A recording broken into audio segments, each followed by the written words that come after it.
D'innombrables défecteurs nord-coréens entreprennent des voyages périlleux, animés par l'espoir d'un avenir meilleur, quittant une patrie ravagée par la famine, la répression politique et l'absence de liberté fondamentale. Leur quête de liberté, de prospérité et de sécurité les conduit souvent en Corée du Sud, un pays qui partage leur langue et leur culture. Pour beaucoup, la Corée du Sud semble être la destination idéale pour recommencer loin de l'emprise oppressive du régime nord-coréen, offrant l'opportunité de profiter enfin de chances économiques et de liberté individuelle.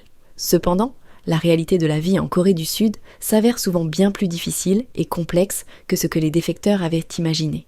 Au lieu de trouver la terre promise, de la liberté et du succès, ils sont confrontés à des défis redoutables. Beaucoup luttent contre la discrimination, les écarts culturels et la pression d'une société capitaliste compétitive. Étonnamment, certains défecteurs envisagent même de retourner en Corée du Nord, malgré les risques extrêmes. Dans cette vidéo, nous plongerons dans les raisons pour lesquelles certains défecteurs, après avoir tout risqué pour fuir, envisagent de retourner et les obstacles qu'ils rencontrent lorsqu'ils s'adaptent à la vie en Corée du Sud.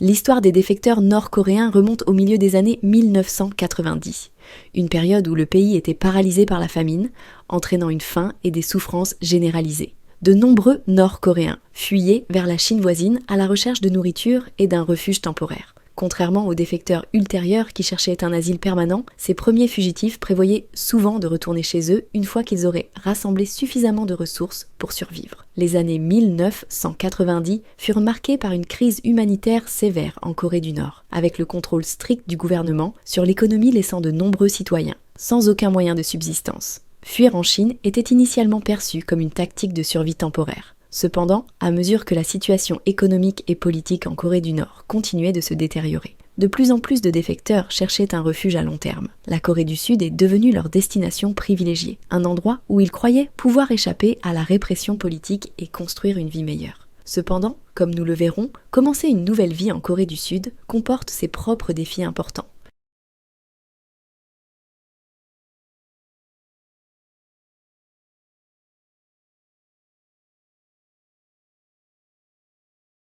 Au début des années 2000, le paysage de la défection avait évolué. Les défecteurs ne cherchaient plus seulement une sécurité temporaire, mais aspiraient à un asile permanent en Corée du Sud, motivés par le désir de liberté politique et d'une vie meilleure. La Corée du Sud, avec ses systèmes organisés pour accueillir les défecteurs et ses liens culturels partagés, est naturellement devenu le premier choix pour ceux qui fuyaient le Nord. Dans le même temps, des passeurs, qui facilitaient ces évasions dangereuses en échange d'argent, ont joué un rôle crucial dans l'augmentation du nombre de défecteurs. Ces passeurs opéraient à travers des réseaux complexes, aidant les défecteurs à franchir la frontière avec un risque minimisé, à condition qu'ils puissent se permettre le coup. De plus, la diffusion d'informations sur la vie en dehors de la Corée du Nord, souvent alimentée par l'activité économique et la contrebande, a exposé davantage de personnes aux opportunités disponibles en Corée du Sud. Malgré le soulagement initial et l'optimisme ressenti par de nombreux défecteurs à leur arrivée en Corée du Sud, la réalité de l'adaptation est tout sauf fluide. Le régime socialiste strict de la Corée du Nord, où le gouvernement dicte chaque aspect de la vie quotidienne, laisse les défecteurs non préparés à l'indépendance attendue dans une société capitaliste. En Corée du Nord, l'État fournissait tout, du logement à l'emploi en passant par les besoins de base, ce qui signifie que les citoyens n'étaient jamais responsables de leurs propres décisions. En revanche, le système capitaliste rapide et compétitif de la Corée du Sud exige une responsabilité personnelle et une autonomie, ce qui peut être un choc énorme pour les défecteurs. Beaucoup peinent à répondre aux exigences d'une économie capitaliste, où le succès repose largement sur l'initiative et les efforts individuels, un concept totalement nouveau pour ceux qui ont grandi dans un environnement contrôlé.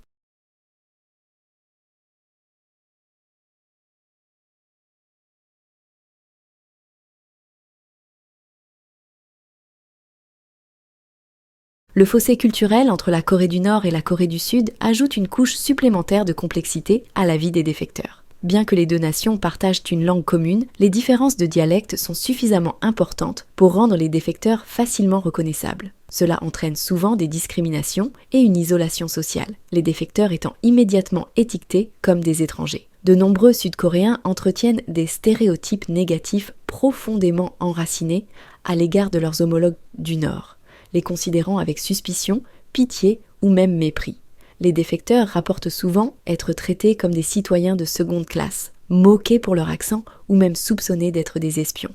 Cette stigmatisation sociale ne fait qu'approfondir le fardeau émotionnel et psychologique des défecteurs, alors qu'ils luttent pour reconstruire leur vie dans une société qu'ils ne connaissent pas. Pour aider les défecteurs à surmonter ces défis, le gouvernement sud-coréen a mis en place divers programmes destinés à faciliter leur transition dans la société. À leur arrivée, les défecteurs subissent une série d'examens médicaux et d'entretiens approfondis pour évaluer leur passé et s'assurer qu'ils ne sont pas des espions. Une fois ces contrôles passés, ils sont envoyés dans des centres gérés par le gouvernement, où ils reçoivent une éducation sur la manière de s'adapter à la société sud-coréenne. Ces centres, appelés Hanawon, offrent un environnement sûr et structuré, où les défecteurs peuvent apprendre les compétences essentielles pour vivre de manière autonome dans un système capitaliste. Les programmes couvrent tout, de la gestion des finances personnelles à la recherche d'emploi. Au-delà des leçons pratiques, les centres offrent également des activités récréatives telles que des sports et des excursions, permettant aux défecteurs de se détendre et de s'acclimater à leur nouvel environnement.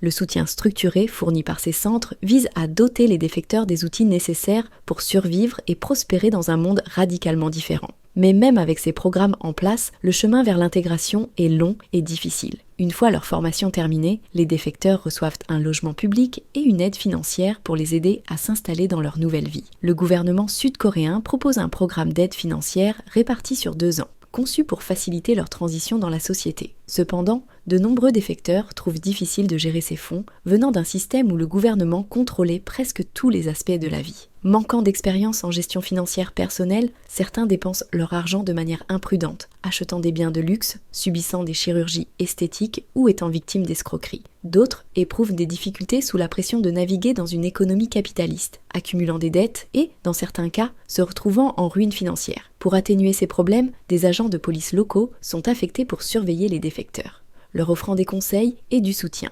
Mais même avec cette surveillance, beaucoup continuent de faire face à des difficultés financières.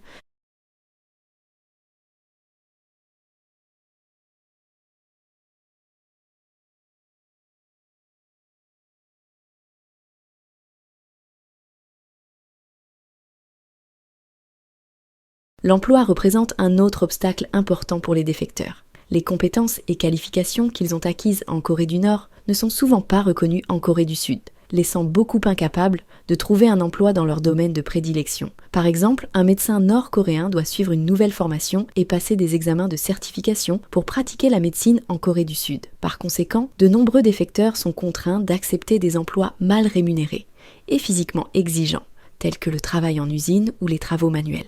Même ceux qui parviennent à trouver un emploi sont souvent confrontés à des conditions difficiles, y compris de longues heures de travail et de faibles salaires. Les études révèlent que le taux de chômage chez les défecteurs est nettement plus élevé que celui des Sud-Coréens natifs, beaucoup peinant à trouver un emploi stable et bien rémunéré. Cette instabilité économique ne fait qu'ajouter aux difficultés de recommencer dans une société inconnue. L'impact émotionnel et psychologique de ces luttes peut être accablant pour de nombreux défecteurs. Après avoir vécu une évasion éprouvante de la Corée du Nord, ils sont ensuite confrontés à de nouveaux défis en Corée du Sud. Discrimination, isolement social et difficultés financières. Ces pressions laissent souvent les défecteurs se sentir perdus et désespérés. La dépression, l'anxiété et le trouble de stress post-traumatique, TSPT, sont fréquents. Et pour certains, les difficultés deviennent si graves qu'ils commencent à envisager de retourner en Corée du Nord, malgré les dangers. De 2012 à 2022, au moins 31 défecteurs ont pris la décision difficile de retourner. Un cas notable est celui de Madame A, qui a vécu en Corée du Sud pendant 14 mois. Malgré un emploi de femme de ménage, ses sentiments de solitude et d'isolement, couplés à un manque de soutien, l'ont poussée au désespoir. Elle a tenté à plusieurs reprises de traverser à nouveau la frontière vers la Corée du Nord et a finalement réussi pour être ensuite appréhendée par les autorités nord-coréennes.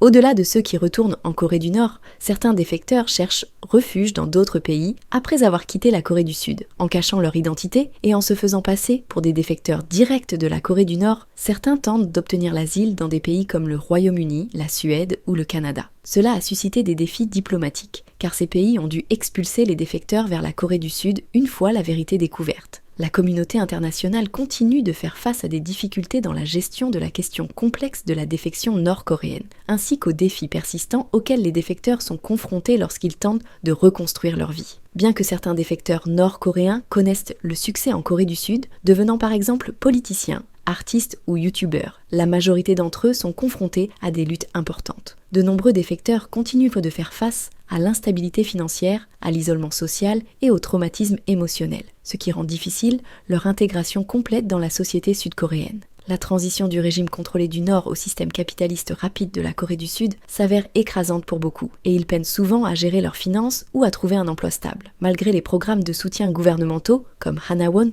où les défecteurs reçoivent une éducation et une formation professionnelle, beaucoup trouvent toujours difficile de s'adapter. Les qualifications nord-coréennes ne sont souvent pas reconnues en Corée du Sud, forçant les défecteurs à accepter des emplois mal rémunérés et exigeants physiquement. Socialement, les défecteurs font face à une stigmatisation en raison de leur dialecte et de leur passé, les laissant isolés et marginalisés. Cet isolement contribue aux luttes émotionnelles et mentales. De nombreux défecteurs souffrant de dépression, d'anxiété et de TSPT